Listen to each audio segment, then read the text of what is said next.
ناظرین، سرکار غوث اعظم رحمۃ اللہ علیہ کی ولادت باسعادت سے پہلے ہر زمانے میں بزرگان دین آپ کی آمد کی خبر دیتے رہے ہیں۔ آپ رحمۃ اللہ علیہ کی تشریف آوری سے 200 سال پہلے کا یہ تاریخی واقعہ ہے کہ حضرت جنید بغدادی رحمۃ اللہ علیہ ایک دن اپنی خانقاہ کے اندر مراقبے میں مشغول تھے کہ اچانک مراقبے سے سر اٹھا کر فرمانے لگے، مجھے عالم غیب سے اطلاع ملی ہے کہ 5ویں صدی میں جیلان کے اندر حضور نبی اکرم صلی اللہ علیہ وسلم کی اولاد پاک سے غوث اعظم پیدا ہوں گے۔ ان کا نام عبد القادر اور لقب محی الدین ہوگا۔ رسول اکرم صلی اللہ علیہ وسلم کی اولاد میں سے ائمہ کرام اور صحابہ کرام کے علاوہ انہیں اولین و آخرین زمانے کے ہر ولی کی گردن پر میرا قدم ہے کہنے کا اختیار حاصل ہوگا۔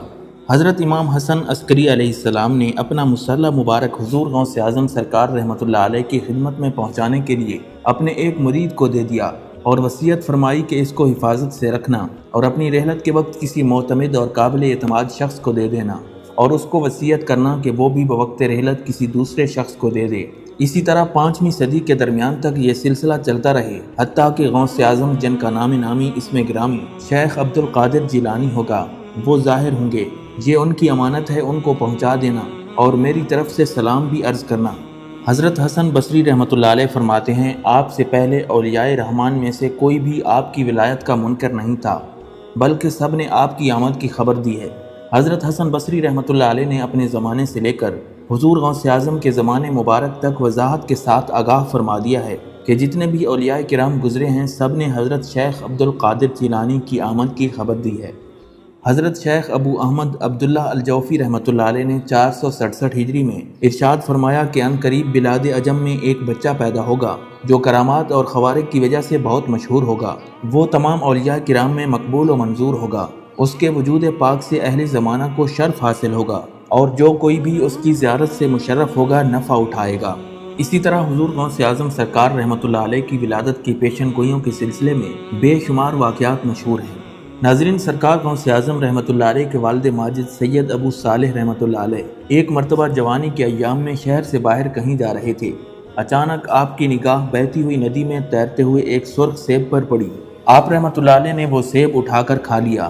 بعد میں خیال آیا کہ نامعلوم یہ سیب کس کا تھا اور نہ جانے کس باغ سے ٹوٹ کر ندی میں بہہ کر آ گیا تھا۔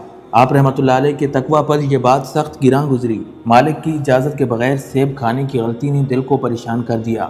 فوراً الٹے پاؤں آپ اس ندی کے کنارے کنارے واپس ہوئے۔ کئی میل چلنے کے بعد آخرکار آپ ایک باغ میں تشریف لے گئے جس کے اندر سے سرخ سیبوں کی شاخیں ندی پر جھکی ہوئی تھیں۔ صورتحال سمجھ میں آ گئی۔ باغ کے اندر تشریف لے گئے تو باغ کے مالک سے ملاقات ہوئی جن کا نام حضرت سیدنا عبداللہ صومعی رحمۃ اللہ علیہ تھا، جو بڑے پائے کے بزرگ تھے۔ صالح نوجوان کی زبانی جب انہوں نے معافی کی یہ انوکھی کہانی سنی تو جوانی کے ایام میں زہد و تقویٰ کی یہ نشانی دیکھ کر حضرت صومعی رحمۃ اللہ علیہ کو بڑی خوشی ہوئی۔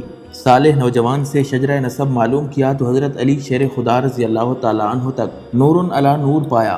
انہوں نے مسکرا کر فرمایا، صاحبزادے، بغیر اجازت سیب کھانے کی معافی اسی صورت ممکن ہے کہ تم میری معذور بیٹی سے شادی کر لو جو آنکھوں سے اندھی، کانوں سے بہری، منہ سے گونگی اور پیروں سے لنجی ہے۔ سید ابو صالح ششوپن میں پڑ گئے۔ آخر احساس تقویٰ سے مجبور ہو کر راضی ہونا پڑا۔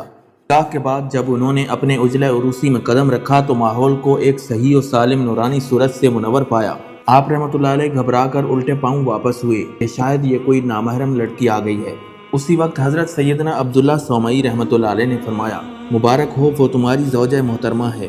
میں نے تو اسے اس لیے اندھی کہا تھا کہ اس نے کبھی کسی غیر محرم پر نظر نہیں ڈالی، بہری اس لیے کہا کہ اس نے کوئی گندی بات آج تک نہیں سنی، گونگی اس لیے کہ اس نے کبھی بد کلامی نہیں کی، اور لنجی اس واسطے کہا کہ اس نے کبھی گھر سے باہر قدم نہیں رکھا۔ یہ تھیں حضرت سیدہ ام الخیر فاطمہ رحمۃ اللہ علیہ، جو کہ مشہور و معروف بزرگ سید عبداللہ صومعی رحمۃ اللہ علیہ کی صاحبزادی تھیں اور انتہائی نیک خصلت، پاکیزہ فطرت اور باکرامت خاتون تھیں۔ ناظرین، حضرت پیران پیر رحمۃ اللہ علیہ کی ولادت یکم رمضان المبارک 471 ہجری کو ایران کے اندر کیسپین سی کے جنوبی ساحل پر واقع قصبے گیلان یا جیلان میں ہوئی۔ یہ عباسی خلیفہ مقتدی بامر اللہ کا دور حکومت تھا۔ اس وقت تک ہندوستان میں حضرت داتا گنج بخش رحمۃ اللہ علیہ کو وصال کیے ہوئے 5 سال گزر چکے تھے۔ آپ کی ولادت کی رات آپ کے والد ماجد حضرت ابو صالح نے دیکھا۔ سرکار دو عالم صلی اللہ علیہ وسلم اپنے صحابہ کرام اور اولیاء عظام کے ساتھ تشریف لائے۔ پورا مکان غیبی انوار سے روشن ہو گیا۔ حضور نبی کریم صلی اللہ علیہ وسلم نے خوش ہو کر فرمایا، اے ابو صالح مبارک ہو، آج اللہ تبارک و تعالیٰ کے فضل و کرم سے تجھے وہ فرزند عطا ہوا ہے جو شیخ اعظم اور قطب زماں ہوگا، وہ اللہ کا محبوب اور میرا لخت جگر ہے۔ ولادت کے بعد آپ کی والدہ ماجدہ نے آپ کو دودھ پلانا چاہا تو آپ نے دودھ نہ پیا اور یوں ہی سارا دن گزر گیا۔ آخر کار مغرب کی اذان ہوئی تو افطار کے وقت آپ نے دودھ پی لیا۔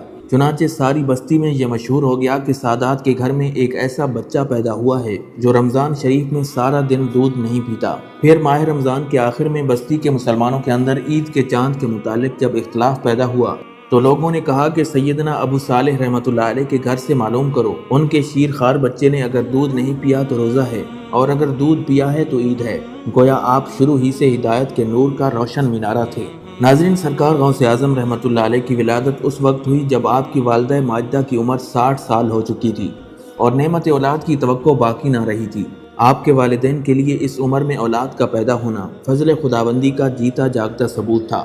آپ رحمۃ اللہ علیہ کا پورا خاندان نور ولایت سے منور تھا۔ آپ کے والدین علم و معرفت کے آفتاب و مہتاب تھے، چنانچہ آپ کی سب سے بڑی تربیت گاہ خود آپ کا گھر تھا۔ آپ نے والدین ہی سے قرآن پاک حفظ کیا اور ابتدائی تعلیم بھی حاصل کی۔ اس کے بعد جیلان کے مدرسے میں داخل کر دیے گئے۔ ناظرین، آپ رحمۃ اللہ علیہ جب کبھی بچپن میں کوئی کھیل کھیلنے کا ارادہ فرماتے تو غیب سے آواز آتی، الیہ یا مبارک، یعنی اے برکت والے میری طرف آ۔ اس لیے آپ دیگر لڑکوں کے ساتھ کبھی کسی فضول کھیل میں شامل نہ ہوئے۔ ایک روز آپ گھر سے باہر نکلے تو گلی میں چھوٹے چھوٹے لڑکوں نے روک کر آپ کو اپنے ساتھ کھیلنے کے لیے مجبور کر دیا، جس کو آپ نے قبول کر کے فرمایا، اچھا ٹھیک ہے، میں کہوں گا لا الہ اور تم سب کہو گے الا اللہ۔ چنانچہ آپ کے اس نرالے کھیل سے گلی کوچوں میں کلمہ طیبہ کا ذکر شروع ہو گیا، جس سے در و دیوار گونج اٹھے۔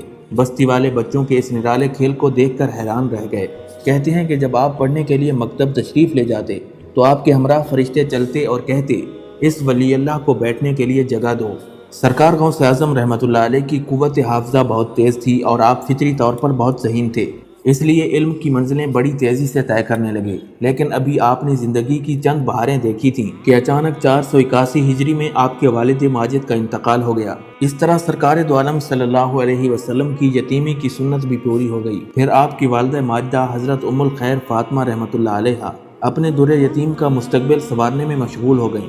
عظیم ماں کی نگرانی میں سیدنا غوث پاک رحمۃ اللہ علیہ نے تقریباً 17 سال تک جیلان ہی میں دینی تعلیم حاصل کی، لیکن اس سے آگے اعلیٰ تعلیم کا جیلان میں کوئی انتظام نہیں تھا۔ اس لیے اعلیٰ تعلیم کے لیے آپ نے بغداد جانے کی خواہش کا اظہار کیا۔ یہ سن کر آپ کی والدہ ماجدہ کی آنکھوں میں آنسو آ گئے۔ آپ بہت ضعیف ہو چکی تھیں، عمر شریف بھی 78 سال کے قریب پہنچ چکی تھی۔ سوچ رہی تھیں کہ اب جیتے جی تو اپنے لخت جگر کو دیکھنا نصیب نہیں ہوگا۔ چنانچہ تڑپ کر اپنے فرزند کو سینے سے لگایا اور فرمانے لگی، اب قیامت کے روز ملاقات ہوگی۔ یہ کہتے ہوئے دھڑکتے دل کے ساتھ اپنے لخت جگر کو خدا کے سپرد فرمایا۔ اس وقت الوداع کہتے ہوئے آپ نے نصیحت فرمائی، اے عبد القادر، کبھی جھوٹ مت بولنا۔ عارفہ الصادقہ ماں کی یہ نصیحت اگرچہ بہت مختصر تھی مگر اس میں تمام دنیا کی نصیحتیں سمٹ چکی تھیں۔ شفیق ماں کی نصیحت پر سعادت مند بیٹے نے سر تسلیم خم کر دیا اور بغداد روانہ ہو گیا۔ آپ کا قافلہ جب ہمدان کے قریب پہنچا تو کمین گاؤں میں چھپے ہوئے ڈاکوؤں نے قافلے پر حملہ کر دیا۔ یہ قوی ہیکل ڈاکو تھے جو سروں پر مضبوط پشم کی پوستین اوڑھے بڑے خوفناک نظر آ رہے تھے۔ اپنے چمکدار نیزے فضا میں لہرا لہرا کر سہمے ہوئے مسافروں کو لوٹ رہے تھے۔ چنانچہ ایک ڈاکو آپ کے پاس بھی آ گیا اور گرجدار آواز میں بولا، لڑکے کیا تمہارے پاس بھی کچھ موجود ہے؟ آپ نے بے خوف و خطر سچ سچ بتا دیا، ہاں میرے پاس 40 دینار ہیں۔ لیکن ڈاکو کو اتنے چھوٹے لڑکے کے پاس اتنی بڑی رقم کا یقین نہ آیا، چنانچہ وہ آپ کو اپنے سردار احمد بدوی کے پاس لے گیا۔ سردار نے جب صورتحال معلوم کی تو آپ نے صاف صاف بتا دیا، میرے کپڑوں کے نیچے جیب میں 40 دینار سلے ہوئے ہیں۔ چنانچہ جب دیکھا گیا تو پورے 40 دینار نکلے۔ اس پر سردار نے پوچھا، لڑکے کیا تمہیں لٹ جانے کا خوف نہ آیا جو مجھے اپنی رقم کا پتہ سچ سچ بتا دیا؟ اس وقت سیدنا غوث پاک رحمۃ اللہ علیہ نے فرمایا، جب میں علم دین حاصل کرنے کے لیے اپنے گھر سے رخصت ہونے لگا تو مجھے میری ضعیف والدہ نے نصیحت کی تھی کہ ہمیشہ سچ بولنا۔ بھلا والدہ صاحبہ کی نصیحت کے مقابلے میں 40 دینار کی کیا حقیقت ہے؟ آپ کے منہ سے یہ کلمات حق سن کر سردار رو پڑا اور کہنے لگا، اے لڑکے، شاباش، تو نے اپنی ماں کا وعدہ یاد رکھا اور لعنت ہے مجھ پر کہ میں اپنے رب کا وعدہ بھول گیا۔ یہ کہہ کر سردار احمد بدوی نے ڈاکہ زنی سے توبہ کی اور لوٹا ہوا مال قافلے والوں کو واپس کر دیا۔ یہ دیکھ کر باقی ڈاکوؤں نے کہا، اے سردار رازنی میں ہمیشہ ہم تیرے ساتھ رہے، اب توبہ میں بھی ہم تیرے ساتھ ہیں۔ اس طرح سب کے سب ڈاکو آپ کے سچ بولنے کی برکت سے توبہ کر کے سچے پکے مسلمان بن گئے۔ جیلان سے یہ 400 میل کا لمبا سفر اور دشوار گزار راستہ طے کر کے آپ رحمۃ اللہ علیہ 488 ہجری میں بغداد پہنچے۔ یہ عباسی خلیفہ مستظہر باللہ کی خلافت کا دور تھا۔ یہاں کوشش کر کے آپ مدرسہ نظامیہ میں داخل ہو گئے، جو اپنے دور کی سب سے بڑی اسلامی یونیورسٹی تھی۔ وہاں عالم اسلام کے قابل ترین اساتذہ پڑھایا کرتے تھے، مگر مشکل یہ تھی کہ بغداد اس دور کا سب سے زیادہ ترقی یافتہ شہر تھا، جہاں اخراجات کی بھرمار تھی، اور آپ کے پاس صرف وہی 40 دینار تھے جو چند مہینے میں ختم ہو گئے۔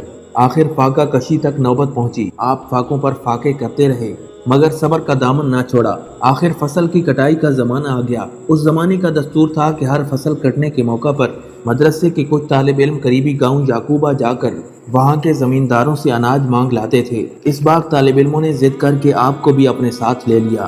چنانچہ جب آپ ان سب طالب علموں کے ساتھ یعقوبہ پہنچے تو وہاں کے مشہور بزرگ شریف یعقوبی نے آپ کی پیشانی مبارک پر آثار سعادت دیکھ کر فرمایا، بیٹے طالبان حق اللہ تعالیٰ کے علاوہ کسی کے سامنے ہاتھ نہیں پھیلاتے، غلہ مانگنا تمہارے شایان شان نہیں ہے۔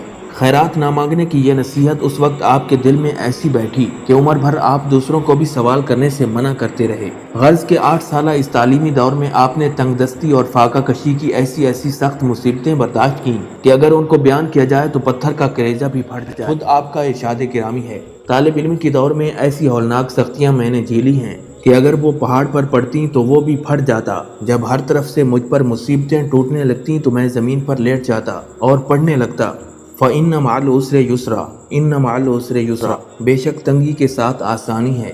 یوں طرح طرح کی مصیبتیں سہتے ہوئے اور فاقوں پر فاقے کرتے ہوئے آپ رحمۃ اللہ علیہ علم دین حاصل کرتے رہے، مگر اسی دوران مصیبت پر مصیبت یہ ہوئی کہ ملک میں قحط پڑ گیا۔ یہ قحط اس قدر سخت تھا کہ لوگ درختوں کے پتے تک چاٹ گئے۔ آپ رحمۃ اللہ علیہ بھی سبزے کی تلاش میں دریائے دجلہ کے کنارے جاتے، مگر وہاں پہلے ہی لوگوں کا ہجوم ہوتا۔ چنانچہ آپ صبر کر کے واپس چلے آتے، کیونکہ پیٹ بھرنے کے لیے لوگوں سے چھیننا جھپٹنا آپ کو پسند نہیں تھا۔ فاقوں پر فاقے کرنے سے آپ کا چہرہ زرد اور جسم لاغر ہو گیا تھا۔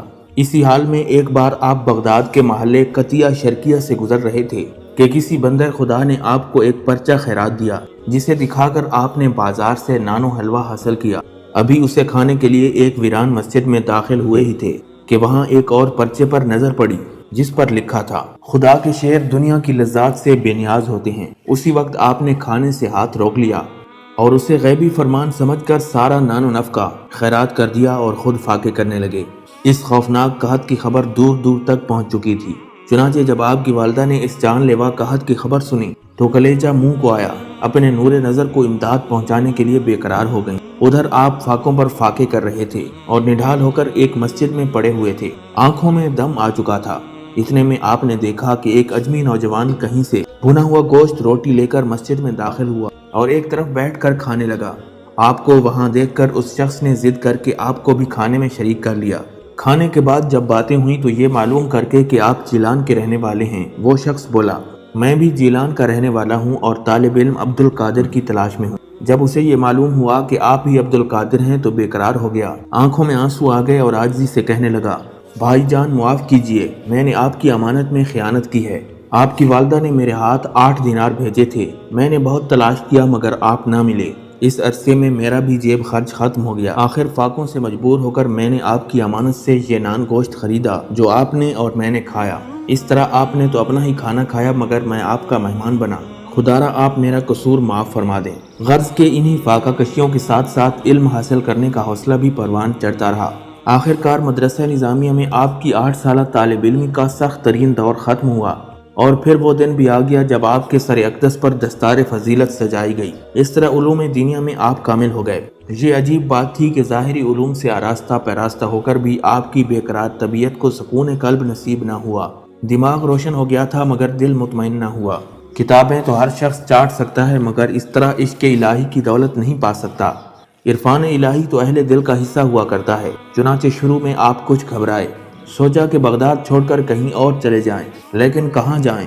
اس عرصے میں والدہ محترمہ اللہ کو پیاری ہو چکی تھیں، اس لیے آبائی وطن میں آپ کے لیے کوئی کشش باقی نہیں رہی تھی۔ چنانچہ اب آپ کا فطری سوز و قداز کسی عارف کامل کی تلاش میں رہنے لگا۔ اس وقت شہر بغداد فتنہ و فساد کی آماج گاہ اور لہو و لعب کی کمین گاہ بنا ہوا تھا۔ یہاں کسی کی عزت و آبرو محفوظ نہ تھی۔ آخر ان بیہودہ ہنگاموں سے دل برداشتہ ہو کر ایک دن کلام پاک بغل میں دبایا اور بغداد چھوڑ کر صحرا کا رستہ لیا۔ ابھی تھوڑی دور ہی چلے تھے کہ کسی غیبی طاقت نے آپ کے پاؤں پکڑ لیے۔ آواز آئی، عبدالقادر یہاں سے مت جا، خلق خدا تجھ سے فیض پائے گی۔ آپ نے فرمایا مجھے خلق خدا سے کیا واسطہ، مجھے تو اپنے دین کی سلامتی چاہیے۔ آواز آئی، نہیں تمہارا یہاں رہنا ضروری ہے، تمہارے دین کو کوئی نقصان نہ پہنچے گا۔ اس طرح آپ بغداد چھوڑنے سے باز رہے، مگر ساتھ ساتھ یہ دعا بھی کرتے رہے کہ یا اللہ کسی پیر کامل سے ملا دے جو میری پوری رہنمائی کر سکے۔ ایسے ہی خیالات میں غرق ایک روز آپ بغداد کے ایک کوچے سے گزر رہے تھے کہ کسی شخص نے اپنے مکان کا دریچہ کھول کر کہا، اے عبدالقادر کہاں جا رہے ہو؟ پلٹ کر دیکھا تو وہ نور کا ہیولہ چھپ چکا تھا۔ اچانک یہ سوال سن کر آپ کو سخت حیرت ہوئی۔ آخر آپ سمجھ گئے کہ یہ کوئی پہنچے ہوئے بزرگ تھے، چنانچہ آپ ان کی تلاش میں رہنے لگ گئے۔ آخر ایک دن آپ نے انہیں پا ہی لیا۔ یہ تھے شیخ حماد بن مسلم، بغداد کے اہل دل حضرات کا مرجع خاص۔ شیخ کو دیکھتے ہی آپ ان سے لپٹ گئے۔ انہوں نے بھی بڑی شفقت فرمائی اور اپنی محفل میں بیٹھنے کی اجازت دے دی، مگر بعد میں بڑی بے رخی دکھانے لگے۔ آخر ایک دن تو فرمانے لگے، تم تو مولوی ہو، درویشوں کے پاس بھلا تمہارا کیا کام، اب یہاں سے چلتے بنو۔ مگر جھڑکیاں کھانے کے باوجود آپ برابر شیخ کی محفل میں حاضر ہوتے رہے اور شیخ ڈانٹ ٹپٹ کر کے آپ کی اصلاح نفس کرتے رہے۔ ایک دن شیخ نے محسوس کیا کہ دوسرے اہل محفل بھی آپ پر لان تان کرتے ہیں۔ اس پر شیخ نے اہل محفل کو سخت لہجے میں فرمایا، نادانوں تمہیں کیا معلوم کہ عبدالقادر آفتاب بن کر تمام جہان میں چمکنے والا ہے اور تم اس کے مقابلے میں چراغوں کی طرح ٹمٹما کر رہ جاؤ گے۔ یہ اس کی ریاضت کا زمانہ ہے، میں تو اس کی تربیتی نفس کی خاطر ایسا سخت رویہ اختیار کرتا ہوں، مگر تمہیں کسی طرح حق نہیں پہنچتا کہ عبدالقادر کو کچھ کہو۔ شیخ حماد کی ملاقاتوں نے آپ کے دل میں عشق الہی کی آگ کو خوب بھڑکایا۔ آخر مشاہدہ حق کے شوق نے آپ کو سخت مجاہدوں پر اکسا دیا۔ چنانچہ محلہ کرخ کے ایک ویران مکان کو آپ نے اپنی چلہ گاہ بنا لیا۔ 12 سال تک مسلسل آپ یہاں چلہ کشی کرتے رہے۔ اس دوران تمام دن روزے سے رہتے، شام کو دریا دجلہ کے کنارے چلے جاتے جہاں پر اگے ہوئے ساگ پات سے آپ روزہ افطار فرماتے۔ اب آپ پر ہر وقت ایک خاص کیفیت طاری رہنے لگی۔ بعض اوقات تو ایسی محبیت طاری ہو جاتی کہ لوگ آپ کو مردہ سمجھ کر کفن دفن کا انتظام شروع کر دیتے۔ بعد میں آپ کلمہ طیبہ پڑھ کر اٹھ بیٹھتے۔ ایک دفعہ تو آپ پر جوش و مستی کا ایسا عالم طاری ہوا کہ آپ دوڑتے ہوئے بغداد سے سینکڑوں میل دور شستر کے مقام تک پہنچ گئے۔ اس طرح 25 سال تک آپ عشق الہی میں سرشار عراق کے جنگلوں میں مارے پھرتے رہے۔ زندگی کے پہلے دور میں عشق الہی کی جو چنگاری آپ کے دل میں سلگ رہی تھی، وہ بھڑک کر اب پوری طرح شعلہ بن چکی تھی۔ جو کام آپ کو بعد میں انجام دینا تھا، اس کے لیے بھی ضروری تھا کہ آپ کشف و وجدان کی منزلوں کو سر کر لیں۔ باطنی قوتوں سے مسلح ہو کر جب میدان عمل میں آئیں تو شیطانی قوتوں کا مقابلہ کامیابی سے کر سکیں۔ ادھر ابلیسی قوتوں نے جب آپ کی روحانی ترقی دیکھی تو غصے سے بھننا اٹھیں، انہیں اپنی موت سامنے نظر آنے لگی۔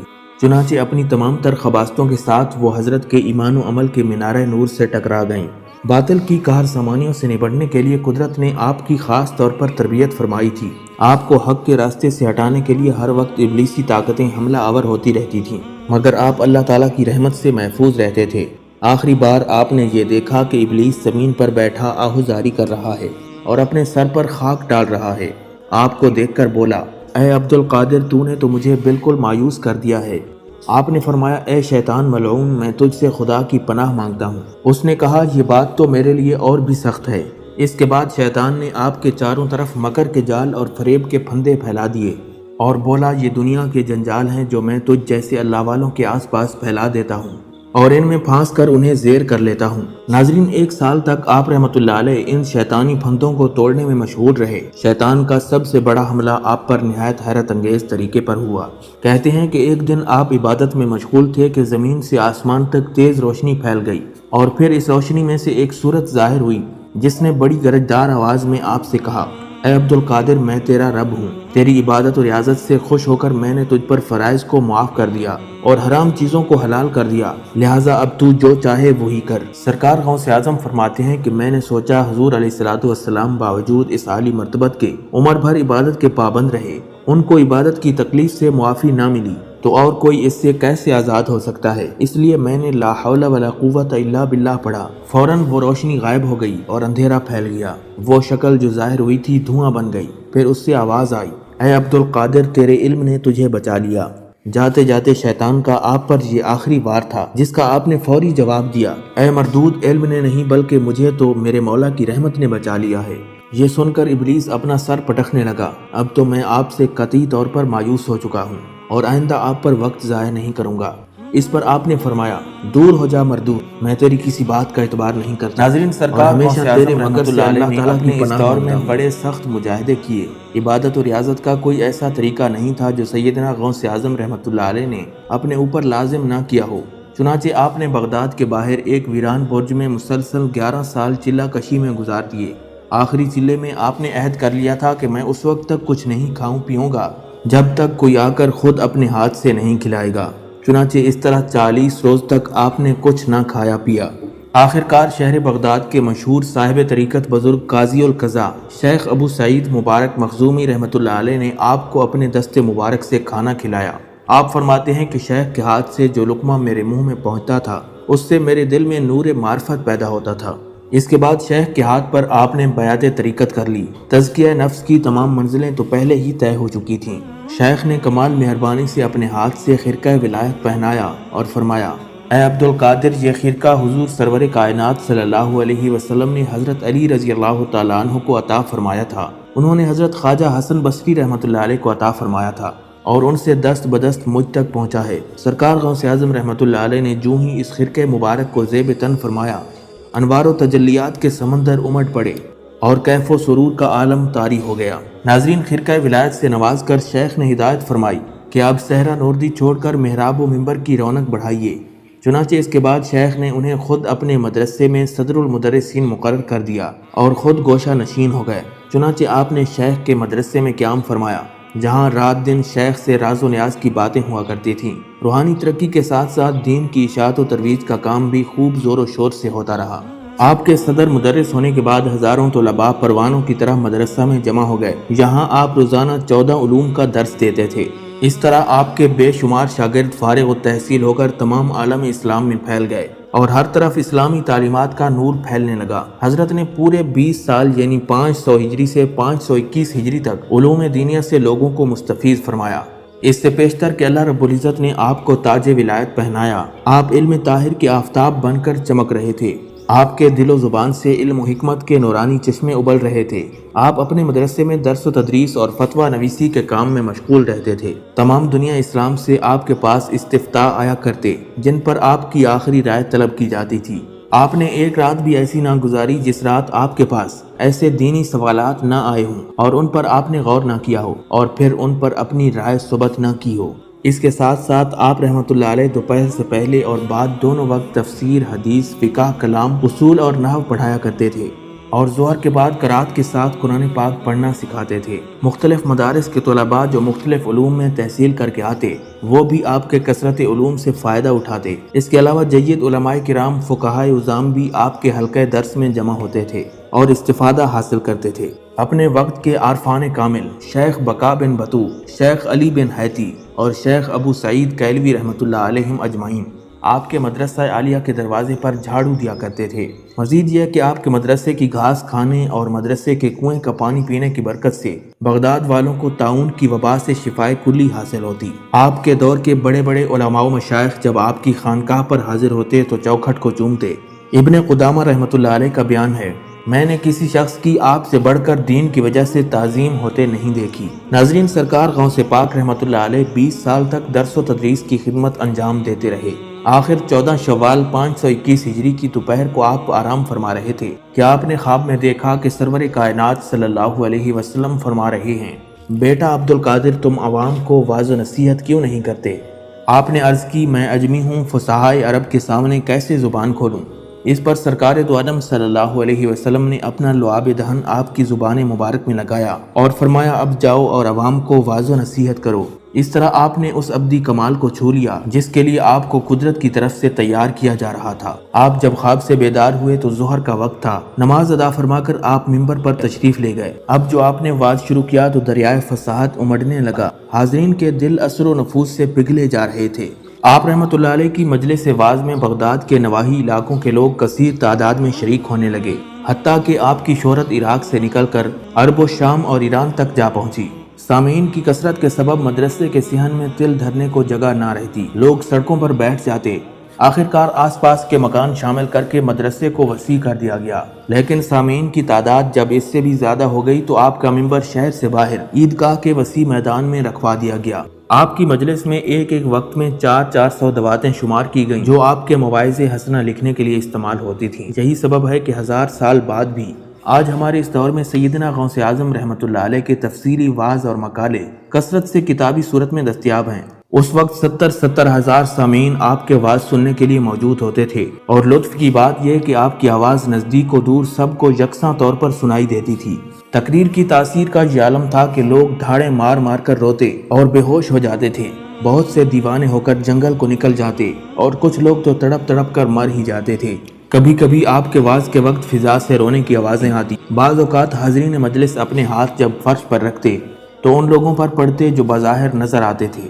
اپنے دستور العمل کے مطابق آپ رشد و ہدایت کا کام جاری رکھتے تھے، حتیٰ کہ اگر آپ کا کوئی بچہ بھی فوت ہو جاتا تو بھی آپ تبلیغ دین ترک نہ فرماتے۔ آخرکار لوگ جنازہ لے آتے تو آپ ممبر سے اتر کر نماز جنازہ پڑھا دیتے۔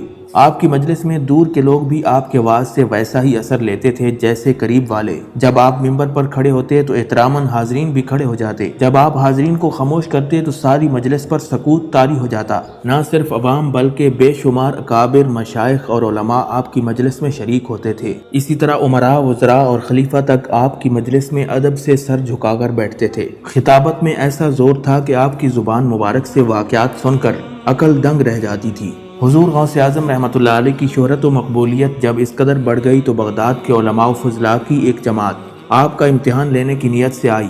ان میں 100 فقیہ تھے جن پر اہل بغداد کو کامل اعتماد تھا۔ ابو محمد مفرع بن شہاب رحمۃ اللہ علیہ فرماتے ہیں، میں نے دیکھا کہ سرکار غوث اعظم رحمۃ اللہ علیہ کی سینہ مبارک سے نور پھوٹنا شروع ہوا، جس کو دیکھتے ہی دیکھتے علماء وقت کی آنکھیں خیرہ ہو گئیں، حتیٰ کہ وہ سب دیوانے ہو کر چیخنے لگے اور کپڑے پھاڑنے لگے۔ انہوں نے اپنی پگڑیاں اتار کر پھینک دیں اور آپ کے قدموں پر اپنے سر رکھ دیے۔ مجلس میں ان کی چیخ و پکار سے ایسا شور برپا ہوا کہ میں نے خیال کیا کہ زلزلہ آ گیا ہے۔ آخر حضور غوث اعظم رحمۃ اللہ علیہ کو ان کی حالت پر رحم آیا، سب کو معاف فرما دیا، پھر ایک ایک کو اٹھا کر اپنے سینے سے لگایا اور بتایا کہ تمہارا سوال یہ تھا اور اس کا جواب یہ ہے۔ اس واقعے سے سارے بغداد میں کوہرام مچ گیا۔ جب علماء سے میں نے خود حقیقت حال معلوم کی تو انہوں نے بتایا کہ ہم جب مجلس میں جا کر بیٹھے تو ہمارا سارا علم سلب ہو گیا، اور جب آپ نے سینے سے لگایا تو علم کی روشنیاں واپس آ گئیں۔ سوالات کے جو جوابات آپ نے مرحمت فرمائے وہ اس قدر مدلل تھے کہ اس سے پیشتر ہمارے ذہن میں بھی نہیں تھے۔ اس طرح آپ رحمۃ اللہ علیہ نے جب عقل کے ماروں کی اصلاح نفس کی اور بغداد کے عشرت قدوں کے سامنے معرفت و صداقت کی اذان دی تو عالم اسلام کی ساری فضا نعرہ حق سے گونج اٹھی۔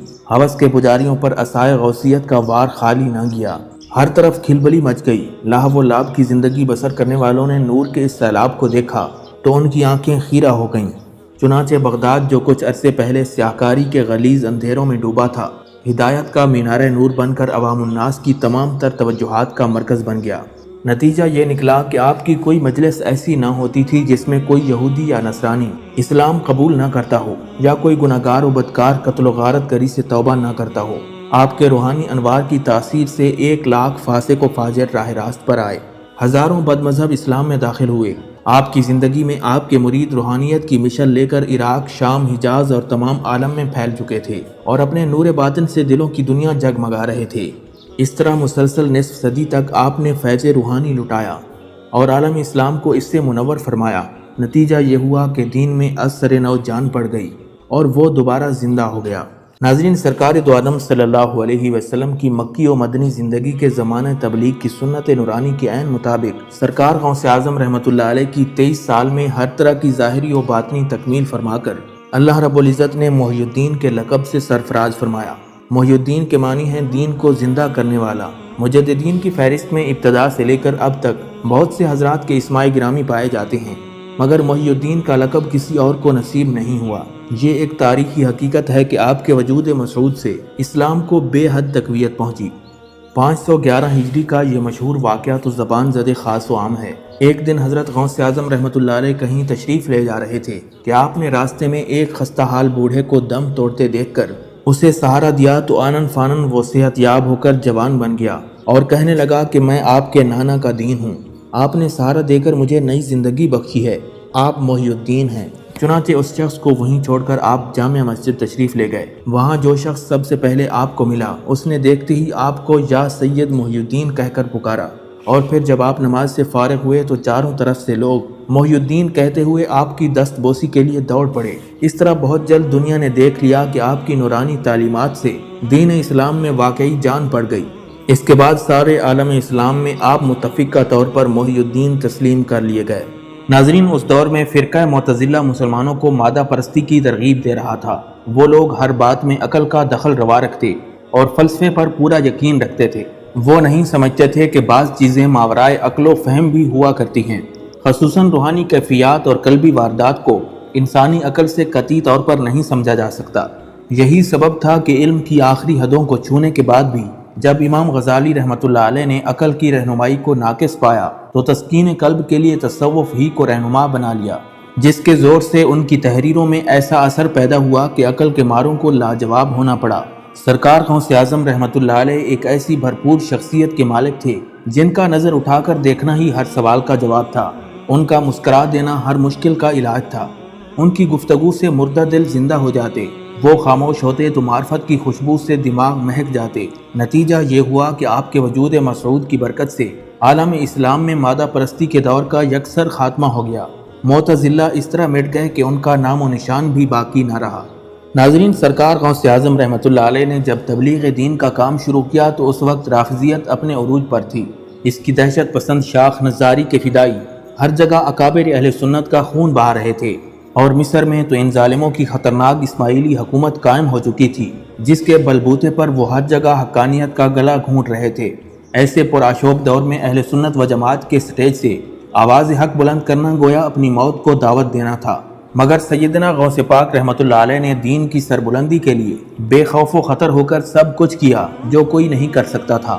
ناظرین، سرکار غوث اعظم رحمۃ اللہ علیہ کی سب سے بڑی کرامت جس کی وجہ سے آپ دنیا ولایت کے بادشاہ تسلیم کیے گئے وہ یہ ہے کہ ایک مرتبہ اپنے مہمان خانے میں واقع محلہ حلبیہ کی ایک مجلس میں آپ پر دوران واز حالت کشفی طاری ہو گئی۔ آپ رحمۃ اللہ علیہ فرمانے لگے، قدمی ھذا علی رقبۃ کل ولی اللہ، یعنی میرا یہ قدم تمام اولیاء اللہ کی گردن پر ہے۔ آپ رحمۃ اللہ علیہ کا یہ فرمانا تھا کہ مجلس میں موجود تمام علماء کرام اور پیران عظام نے ادب سے اپنے سر جھکا دیے۔ عارف کامل حضرت شیخ ابو نصر رحمۃ اللہ علیہ جو خود اس مجلس میں تشریف رکھتے تھے اپنی جگہ سے اٹھے اور آپ کے قدم مبارک کے نیچے اپنی گردن رکھ دی۔ اسی وقت منادی غیب نے تمام عالم میں ندا کر دی کہ سارے اولیاء اللہ غوث اعظم کے ارشاد عالی کو بصر و چشم بجا لائیں۔ چنانچہ جملہ اولیاء کرام کرۂ ارض پر جہاں موجود تھے سر جھکا کر بولے، نعم یا شیخ ولمن قال، اے شیخ آپ کا ارشاد سر آنکھوں پر۔ شیخ ماجد الکردی رحمۃ اللہ علیہ فرماتے ہیں، اس وقت روئے زمین پر کوئی ولی اللہ ایسا باقی نہ رہا جس نے آپ کے اعلیٰ مراتب کا اعتراف کرتے ہوئے اپنی گردن نہ جھکائی ہو۔ حضرت مولانا جامی رحمۃ اللہ علیہ فرماتے ہیں، جب بغداد میں سیدنا غوث اعظم رحمۃ اللہ علیہ نے قدمی ھذا علی رقبۃ کل ولی اللہ فرمایا تو اس وقت حضرت ابو مدین شام میں تھے۔ ان کو یہ واقعہ کشف ہو گیا اور وہیں انہوں نے گردن جھکا دی اور کہا، اے خدا میں تجھ کو گواہ بناتا ہوں اور تیرے فرشتوں کو بھی گواہ بناتا ہوں کہ جو کچھ غوث پاک نے فرمایا میں اس کی اطاعت کرتا ہوں۔ حضرت شیخ لؤلؤ ارمنی رحمۃ اللہ علیہ فرماتے ہیں، میں نے آپ کے ارشاد پر مشرق اور مغرب میں اولیاء کرام کو اپنی گردنیں جھکاتے ہوئے دیکھا، اور میں نے دیکھا کہ ایک شخص نے گردن نہ جھکائی تو اس کا حال دگرگوں ہو گیا۔ حضرت خواجہ بہاؤالدین نقشبند رحمۃ اللہ علیہ سے جب حضرت غوث اعظم رحمۃ اللہ علیہ کے اس قول کے متعلق پوچھا گیا تو آپ نے فرمایا، گردن تو درکنار آپ کا قدم مبارک میری آنکھوں پر ہو۔ جس وقت سیدنا غوث اعظم رحمۃ اللہ علیہ نے قدمی ھذہ علی رقبۃ کل ولی اللہ فرمایا تو اس وقت حضرت خواجہ معین الدین چشتی رحمۃ اللہ علیہ خراسان کے پہاڑوں میں عبادت و ریاضت میں مشغول تھے۔ آپ نے حضرت غوث اعظم رحمۃ اللہ علیہ کا یہ اعلان سنتے ہی اپنی گردن مبارک اتنی جھکا دی کہ پیشانی مبارک زمین سے لگ گئی۔ پھر خواجہ غریب نواز فرمانے لگے، آپ کا قدم مبارک گردن پر ہی نہیں بلکہ میری آنکھوں کی پتلیوں پر ہو۔ حضور غوث اعظم رحمۃ اللہ علیہ نے اس اظہار نیاز سے متاثر ہو کر مجلس میں فرمایا کہ غیاث الدین کے صاحبزادے خواجہ غریب نواز نے گردن جھکانے میں سبقت کی ہے، جس کے باعث وہ عنقریب ولایت ہند سے نوازے جائیں گے۔ ناظرین، مشہور بزرگ حضرت سہیل بن عبداللہ رحمۃ اللہ علیہ بیان کرتے ہیں، ایک دفعہ حضرت پیران پیر رحمۃ اللہ علیہ بغداد میں کئی دن تک نہ دیکھے گئے۔ اہل بغداد بے قرار ہو کر آپ کی تلاش میں نکلے۔ لوگوں نے دیکھا کہ دریائے دجلہ کے پانی پر آپ چہل قدمی فرما رہے ہیں اور مچھلیاں آپ کے قدموں کو بوسہ دے رہی ہیں۔ اتنے میں نماز ظہر کا وقت ہو گیا۔ دیکھتے ہی دیکھتے ایک نہایت عمدہ و نفیس سبز رنگ کی جائے نماز ہوا میں معلق ہو گئی، جس پر خط نوری میں 2 سطریں لکھی تھیں۔ آپ رحمۃ اللہ علیہ جائے نماز پر کھڑے ہو گئے۔ اہل بغداد نے بھی کنارے پر صفیں باندھ لیں۔ نماز کے بعد آپ نے بلند آواز میں دعا مانگی، الہی میں تیری بارگاہ میں سرکار دو عالم صلی اللہ علیہ وسلم کو وسیلہ بنا کر التجا کرتا ہوں کہ میرے مریدوں اور مریدوں کے مریدوں کی روح قبض نہ ہو جب تک کہ وہ اپنے گناہوں سے توبہ نہ کر لیں۔ اس وقت آپ کے جسم اقدس سے سبز رنگ کا نور نکل رہا تھا اور غیب سے ندا آ رہی تھی، اے بندے خوش ہو جا، ہم نے تیری دعا کو قبول کر لیا۔ حضرت شیخ ابو المظفر منصور رحمۃ اللہ علیہ بیان کرتے ہیں کہ ایک دن میں آپ کی خدمت میں کھڑا تھا۔ آپ رحمۃ اللہ علیہ بیٹھے کچھ لکھ رہے تھے کہ چھت سے مٹی گری۔ آپ نے مٹی کو جھاڑ دیا۔ 3 بار ایسا ہی واقعہ پیش آیا۔ چوتھی بار جب مٹی گری تو آپ نے سر مبارک اٹھایا اور چھت پر ایک نگاہ ڈالی۔ آپ نے دیکھا کہ ایک چوہیا شرارت کر رہی ہے۔ آپ کی نگاہ پڑتے ہی وہ 2 ٹکڑے ہو کر زمین پر آ گری۔ آپ نے جب یہ منظر دیکھا تو رونے لگ گئے۔ میں نے عرض کیا، یا حضرت یہاں رونے کا کیا مطلب ہے؟ آپ نے فرمایا، مجھے خیال آتا ہے کہ کسی مسلمان کی طرف سے اگر ذرہ بھر نقصان پہنچا تو کہیں قدرت انتقام نہ لے لے، اس کی حالت بھی اس چوہیا کی طرح نہ ہو جائے۔ اپنے دور کے سرتاج علماء شیخ علی ابن ادریس یعقوبی رحمۃ اللہ علیہ خود اپنی حالت بیان کرتے ہیں کہ اول میں بڑی قسم پرسی کی حالت میں بغداد پہنچا۔ کسی سے جان پہچان نہیں تھی، حضرت کی شہرت سن رکھی تھی، لہٰذا آپ کے مدرسے کے باہر آ کر بیٹھ گیا۔ چنانچہ حضرت نے کشف کے ذریعے میری حالت معلوم کر لی اور اپنے صاحبزادے شیخ عبدالرزاق سے فرمایا، ایک نوجوان باہر بیٹھا ہے جو صاحب علم و فضل ہوگا اور عزت و شہرت کے تخت پر بیٹھے گا، اسے اندر بلاؤ۔ اندر بلا کر آپ رحمۃ اللہ علیہ نے مجھے کھانا کھلایا اور خوشخبری سنائی کہ اے نوجوان، وہ زمانہ قریب ہے جب لوگوں کو تیری ضرورت ہوگی، عوام الناس تجھ سے نفع حاصل کریں گے اور اللہ رب العزت تجھے بڑی عزت و شہرت عطا فرمائے گا۔ اس واقعے کے بعد اللہ تعالیٰ نے مجھے بہت نوازا اور میں مختلف علوم و فنون میں کمال حاصل کر کے عزت و شہرت کی انتہائی بلندیوں تک پہنچ گیا۔ اب میں ہمیشہ حضرت سیدنا غوث اعظم رحمۃ اللہ علیہ کو یاد کرتا رہتا ہوں۔ ایک دفعہ ماہ جمادی الاخر کے آخری جمعہ کو آپ کے پاس ایک خوبرو نوجوان آیا۔ سلام کے بعد اس نے بتایا کہ میں ماہ رجب ہوں، آپ کو مبارکباد دینے آیا ہوں کہ میرے دوران عوام کو بڑی راحتیں حاصل ہوں گی۔ چنانچہ پھر ایسا ہی ہوا۔ اسی طرح دربار غوثیت میں ماہ و سال حاضری دیا کرتے تھے اور اپنے اندر ہونے والے واقعات کی خبر دیتے تھے۔ آپ رحمۃ اللہ علیہ کی مجلس میں ایک بار شیخ علی بن حیتی رحمۃ اللہ علیہ حاضر تھے کہ اسی دوران ایک روشن شکل کا نوجوان حاضر ہوا اور سلام کے بعد کہنے لگا، یا حضرت میں ماہ رمضان ہوں، میں آپ سے معذرت طلب کرنے حاضر ہوا ہوں، میں اس ماہ آپ کو الوداع کہنے کا خواہاں ہوں۔ کہتے ہیں کہ اسی سال ماہ رمضان سے پہلے آپ رحمۃ اللہ علیہ واصل بحق ہو گئے۔ ایک دھوبی کا انتقال ہوا، جب دفن کر چکے تو منکر نکیر نے آ کر سوال کیا۔ وہ جواب میں کہتا ہے کہ مجھ کو کچھ خبر نہیں ہے، حضور غوث اعظم رحمۃ اللہ علیہ کا دھوبی ہوں، بس اسی پر اس دھوبی کی نجات ہو گئی۔ ناظرین، حضرت شیخ عبد القادر جیلانی رحمۃ اللہ علیہ کو اللہ تعالیٰ نے نبوت کی نیابت کے لیے چن لیا تھا، چنانچہ آپ کے دل کو دولت دنیا سے بے نیاز کر کے خدمت دین کی طرف لگا دیا۔ آپ رحمۃ اللہ علیہ کو خلفائے وقت اور امراء و وزراء کے ہاں جانے کی قطعی عادت نہیں تھی۔ دنیا کی شان و شوکت سے آپ کبھی بھی قریب نہ ہوئے۔ حضرت شیخ شریف حسینی موصلی رحمۃ اللہ علیہ بیان کرتے ہیں، میں سیدنا غوث اعظم رحمۃ اللہ علیہ کی خدمت میں 13 سال تک رہا، مگر اس طویل عرصے میں یہ کبھی نہیں دیکھا کہ آپ کبھی کسی امیر کے دروازے پر گئے ہوں یا کسی رئیس کا عطیہ قبول کیا ہو۔ آپ نہ کبھی کسی بڑے سے بڑے امیر آدمی کی تعظیم کے لیے کھڑے ہوتے اور نہ ہی کبھی کسی حاکم کے بچھونے پر بیٹھتے، اور نہ ہی آپ رحمۃ اللہ علیہ نے کسی بادشاہ کے دسترخوان پر کھانا کھایا۔ اسی سلسلے میں ایک عبرتناک تاریخی واقعہ ہے کہ ایک مرتبہ مستنجد باللہ نے حاضر خدمت ہو کر آپ کی خدمت میں سنہرے دیناروں سے بھری ہوئی تھیلیاں پیش کیں تو آپ نے نفرت سے منہ پھیر لیا اور فرمایا، مجھے اس دولت کی قطعی ضرورت نہیں ہے، مگر خلیفہ نے اسے قبول کر لینے پر جب زیادہ اصرار کیا تو آپ رحمۃ اللہ علیہ جلال میں آ گئے۔ دونوں تھیلیوں کو ہاتھوں میں لے کر نچوڑا تو ان سے خون بہنے لگا۔ یہ دیکھ کر خلیفہ گھبرا گیا۔ آپ رحمۃ اللہ علیہ نے اس سے فرمایا، ابو المظفر، تمہیں شرم نہیں آتی کہ غریب عوام کا خون نچوڑ کر میرے پاس لے آئے ہو؟ آپ کی گرجدار آواز میں یہ تادیبی الفاظ سن کر خلیفہ کو غش آ گیا۔ ایک دفعہ حضرت غوث اعظم رحمۃ اللہ علیہ نے ایک شکستہ دل فقیر کو دیکھ کر فرمایا، تمہارا کیا حال ہے؟ وہ کہنے لگا، حضرت آج میں نے ملاح سے کہا کہ مجھے دریائے دجلہ کے پار لے چل، مگر اس نے انکار کر دیا۔ میرا دل اس فقر و فاقے سے ٹوٹ گیا ہے۔ ابھی فقیر کی بات ختم نہ ہوئی تھی کہ کسی شخص نے آ کر 1000 دینار کی تھیلی آپ کی خدمت میں پیش کر دی۔ آپ رحمۃ اللہ علیہ نے فقیر سے کہا کہ یہ تھیلی اس ملاح کے پاس لے جاؤ اور اسے یہ دے کر کہو کہ آئندہ کسی فقیر کو پار لے جانے سے انکار نہ کیا کرے۔ اور اس فقیر کے لیے آپ نے اپنی پوشاک اتار کر دی اور کہا کہ اسے بازار میں بیچ کر گزارا کر لو۔ ناظرین، سرکار غوث پاک رحمۃ اللہ علیہ حق گوئی میں دنیا کی کسی طاقت کی پرواہ نہ کرتے۔ آپ رحمۃ اللہ علیہ ایسے سرکاری مشائخ اور درباری ملاؤں کے سخت مخالف تھے جو ظالم بادشاہوں کی ہاں میں ہاں ملا کر دنیا کماتے تھے۔ آپ ایسے درباری علماء کو برسر عام ذلیل و خوار کرتے۔ ایک بار اسی قسم کے ایک سرکاری مولوی کو ڈانٹتے ہوئے آپ نے فرمایا، تجھے شرم نہیں آتی؟ تیرے حرص و ہوس نے تجھے ظالموں کی خدمت گزاری اور حرام خوری پر آمادہ کر دیا ہے۔ بھلا اس طرح تو کب تک حرام کھاتا رہے گا اور آخر کب تک ظالم بادشاہ کی ہاں میں ہاں ملاتا رہے گا؟ یاد رکھ، اس کی دنیاوی بادشاہت عنقریب ختم ہو جائے گی اور تجھے اپنے حقیقی بادشاہ کی خدمت میں پیش ہونا پڑے گا جس کو کبھی زوال نہیں ہے۔